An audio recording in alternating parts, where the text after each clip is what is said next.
great circumstances that would allow me to avoid running, and I was happier to wait for the next bus than to chase the one rolling into a stop a block ahead. I rolled my eyes at runners in parks and wondered why any sane woman would put herself through such an ordeal. I did, however, know all about the desire to run, about endurance and its metaphors. When I was 20 years old, in 1998, my father, who loved running, and my mother, who didn't, died in a plane crash. Life changed, and I found myself with urgent new responsibilities, trying to halt the toxic tailspin of loss. The decade of tears that followed seemed interminable. I stumbled often. I point to that block of sadness when some idiot asks me if this running business is all transference and I'm really running away from the past. I started running 10 years after my parents died, and nothing was as difficult as I'd expected. I found it in myself to move, finally, and experienced that movement not just as liberation, but as transformation. My legs grew strong quickly, and the many pleasures of running through the city were mine. A new geography enveloped me. I'd lived in Sydney for a decade, but I hadn't paid enough attention to the great sweep of coastline and to the open water beyond it. The world changed around me again, more slowly this time. I found that I had become a runner. Running. Me. A runner. The star of my own one-woman comedy extravaganza. I raved about my discovery to anyone who would listen.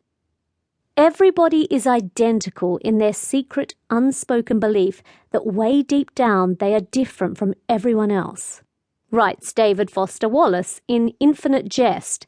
And when I began to run, I thought I'd hit on something really new. My body was a pendulum, swinging across the landscape.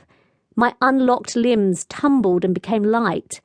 I learned to feel with my feet, to distinguish between asphalt and concrete beneath my shoes, to love the springiness of wooden decking and the unexpected sink into paths made of shredded tyres. I'm a slow runner, complacent rather than competitive.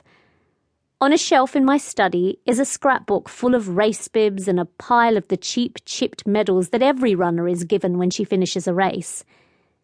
In the beginning, I hung on to the advice of a few friends and family members who ran too. My notes seemed like fragments of poems that bent my world into a new shape. Look up the hill, let yourself float to the top, find your pace. When you hit that pace, you can run forever. Some athletes love to talk about what a simple sport running is. They say that all you need is a pair of sneakers. That's not true. What you need is some freedom of movement and the ability to see a clear path ahead of you. It took me years to see that path and to find my pace. When I finally got moving, I hoped I might be able to run forever. Books shaped my world long before running did. As a child, I squirreled away in the library. When I grew up, I wrote a doctorate on modernist literature. Haruki Murakami's memoir, What I Talk About When I Talk About Running, forms a bridge between long-distance running and a certain kind of reading, and I've been given several copies of it.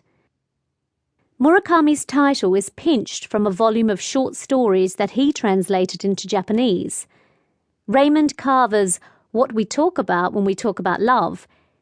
Each in its own way, they're books about human endurance.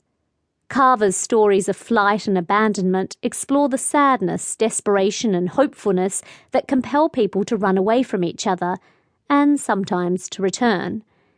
They leave the reader to deal with a thick residue of melancholy. When Carver's characters talk about love, what they're really talking about is hate and resentment and loss. When Murakami talks about running, he's actually talking about the life of a writer. Stories about running are often like this, in that they're about something else. They are tales of shape-shifting, of the desire to shed one skin and step into another. One running story may be a parable on persistence or denial, another a warning. It took more than running, of course, for me to haul myself out.